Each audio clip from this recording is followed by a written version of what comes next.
스토리텔링 성경 사도행전 제26장 바울의 변론과 복음 증거. 소제목입니다. 바울이 아그리빠 왕의 허락하에 자신을 변호하다. 내 자신을 위해서 변호할 것을 허락하노라. 베스도 총독과 함께 법정의 상석에 앉은 아그리빠 왕. 그가 아래 법정에 서 있는 바울에게 말하자 바울은 왕에게 경의를 표한 후에 입을 열어 자기 변호를 시작합니다. 아그리빠 왕이시여, 유대인들이 저를 두고 고발한 일에 대해 오늘 제가 전하 앞에서 해명하게 된 것을 아주 다행스럽게 생각합니다. 전하께서는 유대인들의 관습과 쟁점이 된 사안들에 대해서 밝히 알고 계시기 때문입니다. 아무쪼록 제 말을 끝까지 들어주시기 바랍니다. 대대로 팔레스타인을 통치해오던 헤롯 가문의 일원인 아그리빠 왕은 유대인으로서 유대의 독특한 풍속과 여러 문제들에 관해서 잘 알고 있었습니다. 당시에 그는 유대의 종교 지도자들과 로마 정부 사이를 잇는 다리 역할을 했습니다. 그에게는 성전을 관리하고 대제사장을 지명할 권리가 주어졌습니다.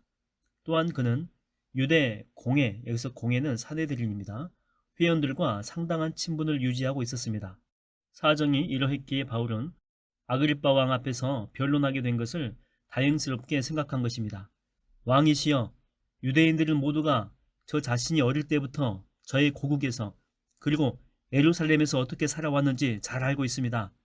그들은 제가 오랫동안 우리 종교의 가장 엄격한 파인 바리새파 사람으로 살아왔다는 것을 잘 알고 있고, 그들이 마음만 먹으면 이 자리에서도 제가 과거에 그러했다는 것을 밝히 증언할 수 있을 것입니다.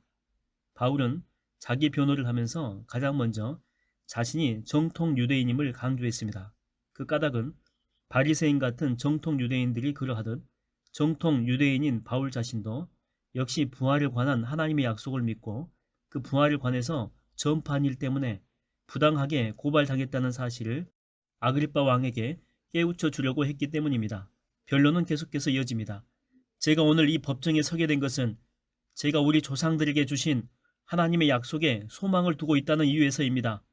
사실 이스라엘 12지파는 밤낮으로 하나님을 섬기면서 하나님의 약속이 이루어지기를 소망하고 있습니다. 왕이시여, 유대인들이 저를 고발한 이유가 다른 그 무엇 때문이 아니라 저의 이런 소망 때문입니다.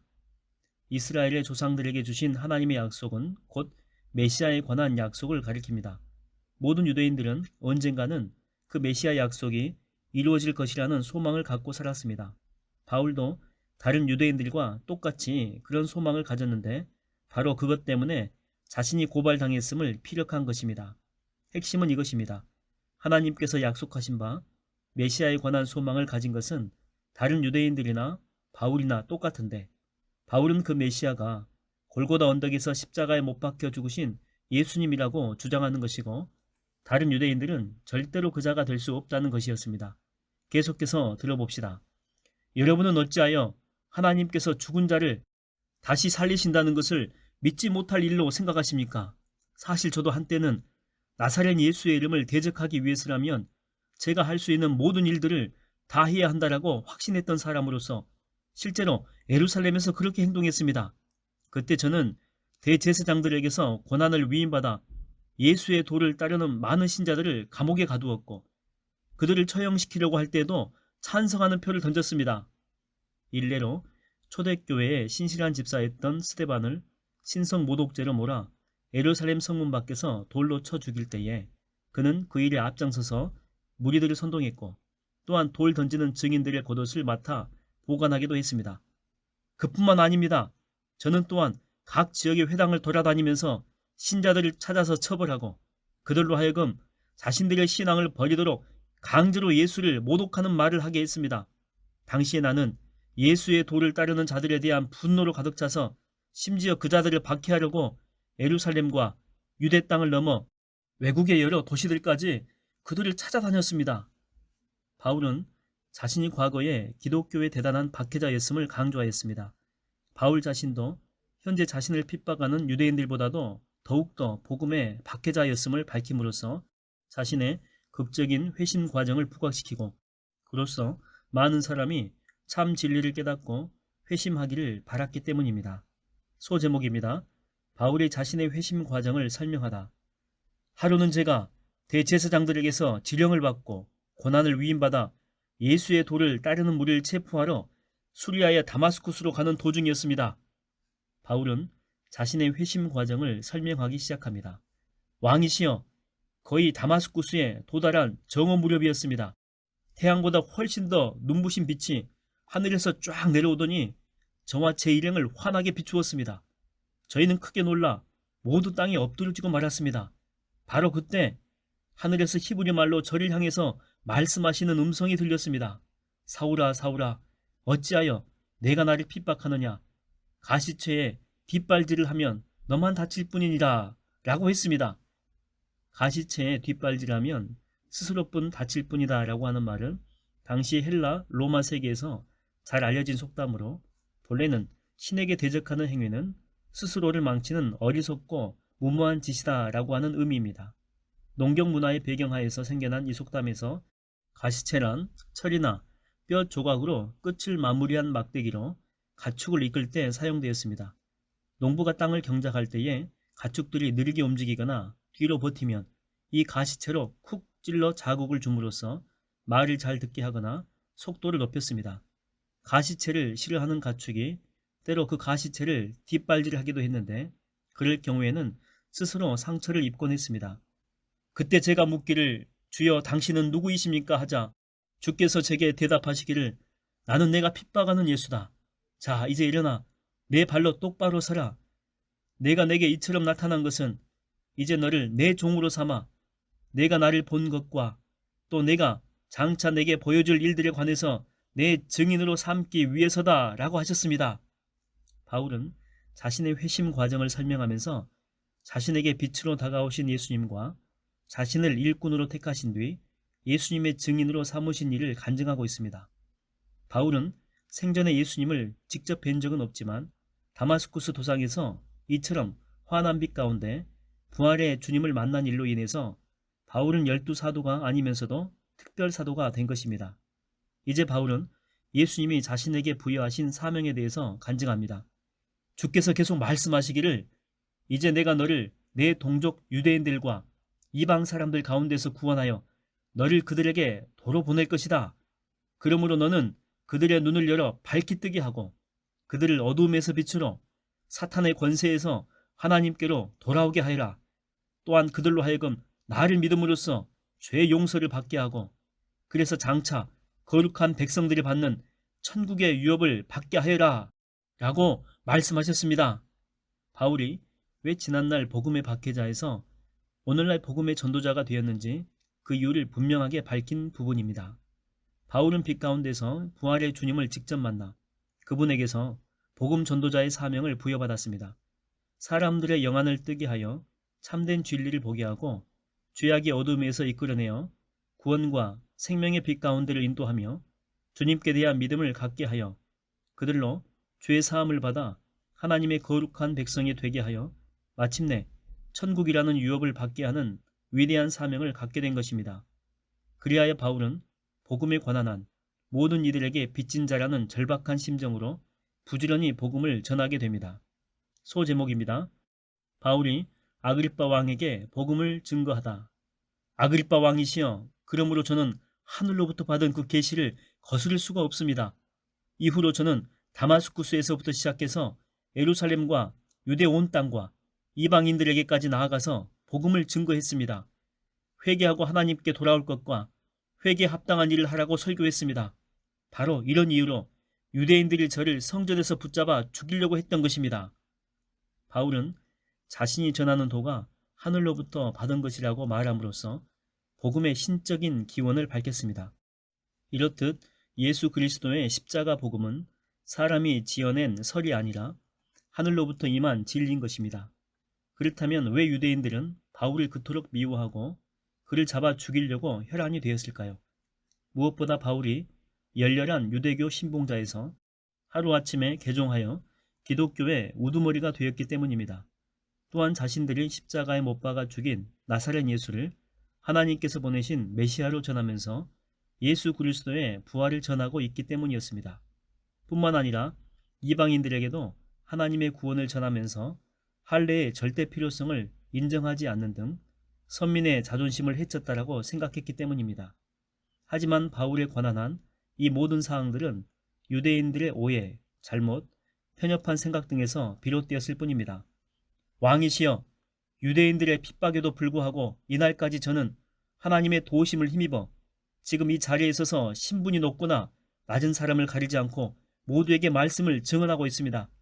저는 일찍이 선지자들과 모세가 성경에서 말한 모든 것들이 이루어질 것이라고 증언한 것밖에는 다른 말을 한 적이 없습니다. 장차 그리스도께서 고난당하실 것이며 그가 죽은 자들 가운데서 가장 먼저 부활하셔서 자기 백성과 이방인들에게 빛을 선포하실 것이라는 사실을 전했을 뿐입니다. 당시 바울이 힘써 전한 복음의 주제는 예수 그리스도의 부활이었습니다. 예수님의 부활이야말로 기독교 복음의 핵심이기 때문입니다. 만일 예수님이 부활하지 않으셨다면 그것은 무엇보다도 죽은 지 사흘 만에 부활할 것이라는 예수님의 거듭된 약속을 거짓말로 만들어버립니다.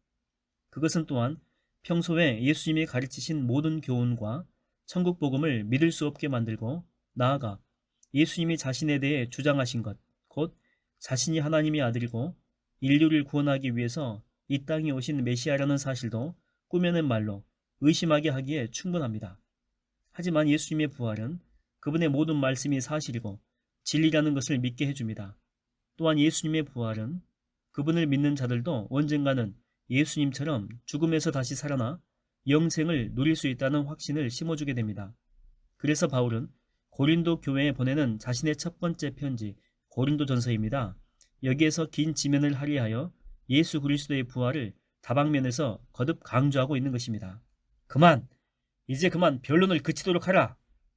바울이 예수 그리스도의 부활에 관해 말하자 가만히 듣고 있던 총독 베스도가 갑자기 바울의 변호를 가로막으며 소리칩니다. 바울아, 내가 정녕 미쳤구나. 배운 것이 너무 많다 보니 정신이 아예 돌아버렸구나. 베스도는 바울의 풍부한 지식과 능변에 감탄하다가 바울이 죽은 자의 부활에 대해서 이야기하자 너무나 터무니없게 여겨져서 더 이상 들어줄 수가 없었습니다. 베스도의 말에 바울이 정색을 하며 대답합니다. 그렇지 않습니다. 저는 절대로 미친 게 아닙니다. 베스도 총독각하, 저는 맑은 정신으로 참되고 온전한 말을 하고 있을 뿐입니다. 지금 총독 곁에 계신 아그리빠 왕께서도 이 같은 일들을 잘 알고 계시므로 제가 왕께 아무런 꺼리낌 없이 지금 말씀드리고 있는 것입니다. 이 같은 일은 어느 한 구석에서 몰래 일어난 일이 아니기 때문에 왕께서 모르실 리가 없다라고 생각합니다. 바울은 자신의 말을 도무지 알아듣지 못하는 베스도 총독에게서 방향을 바꾸어 총독 곁에 앉아있는 아그리빠 왕을 향해서 계속해서 말합니다. 유대인인 아그리빠 왕은 구약의 메시아 소망과 죽은 자의 부활 사상에 관해서 잘 알고 있을 것이라고 판단했기 때문입니다. 방관자의 입장에서 호기심을 갖고 느긋하게 재판을 지켜보던 아그리빠 왕은 바울이 갑자기 자신을 향해 말하자 자리를 고쳐 앉으며 적잖이 당황한 표정을 지었습니다. 그런 왕을 향해서 바울이 더욱 직접적으로 질문을 던집니다. 아그리빠 왕이시여, 왕께서는 선지자를 믿으십니까? 아그리빠 왕은 헤롯 대왕의 손자로 유대의 풍습 및 구약 성경에 대해서 충분히 숙지하고 있었음에 틀림없습니다. 아그리빠 왕이 선지자를 믿는다면 구약의 선지자들이 예언한 메시아를 믿을 것이고 나아가 그 메시아가 바로 예수님을 가리키고 있다는 사실도 믿을 수밖에 없을 것입니다. 바울은 그렇게 생각했습니다. 바울에게서 도전적인 질문을 받은 아그리빠 왕은 크게 당혹해하며 대답합니다. 어허, 바울, 내가 이렇게 짧은 시간에 나를 설득하여 그리스도인이 되게 할 수 있을 것이라고 생각했느냐? 어림도 없는 일이다. 가소롭다는 왕의 말에 바울은 조금도 물러서지 않습니다. 왕이시여, 짧은 시간이든 긴 시간이든 크게 중요한 게 아닙니다. 저는 왕뿐만 아니라 오늘 제 말을 듣고 있는 분들이 지금 포승줄에 묶인 처지만 제외하고는 모두가 저와 같은 사람이 되기를 하나님께 빕니다. 자자, 그만. 바울, 이제 그만 말하라. 오늘 신문은 여기까지 마치고 이제 법정을 닫도록 하겠다. 모두 퇴장하라. 베스도 총독이 손을 휘저으며 당일 신문을 마무리하자 왕과 버니게를 비롯하여 그들과 함께 앉아있던 모든 사람들이 자리에서 일어납니다. 그들은 법정 밖으로 나가면서 서로에게 말합니다. 바울의 말을 들어보니 그 사람이 엉뚱하고 이상한 말을 하긴 해도 뭐 사형을 당하거나 감옥에 갇힐 만한 죄를 저지른 건 아닌 것 같아. 법정을 나가면서 아그리빠 왕도 베스도 총독에게 말합니다. 이 사건을 보아하니 바울 그자가 황제에게 상소하지만 않았더라면 충분히 석방될 수 있었을 것이요. 누가 아니랍니까? 나도 그리 생각하는 바요. 로마법에 따르게 되면 바울 사건처럼 각 나라의 민족의 종교 문제인 경우에는 지방 법정에서 총독의 재량으로 얼마든지 기각시킬 수가 있었습니다. 하지만 바울은 로마 시민의 특권을 활용하여 가이사에게 재판을 청구한 상태였습니다. 그런 경우에는 지방 법정에서 그 소송을 폐기할 수가 없었습니다. 그렇다면 바울은 뭣도 모르고 황제에게 상소한 것일까요? 그게 아니었습니다. 바울이 로마 황제에게 상소한 것은 무엇을 모르고 행한 실수가 아니었습니다. 바울은 자신의 재판을 발판 삼아 로마시에 들어가 당시 최고의 권력자인 로마 황제 앞에서 직접 복음을 전하려고 일부러 황제에게 상소한 것입니다. 당시 세계를 지배하고 있던 로마 제국, 그 제국의 심장부인 로마, 그 로마에 들어가 로마 황제를 비롯하여 로마 시민들에게 예수 그리스도의 십자가 복음의 씨앗을 뿌리는 것, 그것은 바울의 오랜 기도 제목이었고 가슴속 깊은 데서 언제나 활활 불타오르던 뜨거운 열망이었습니다.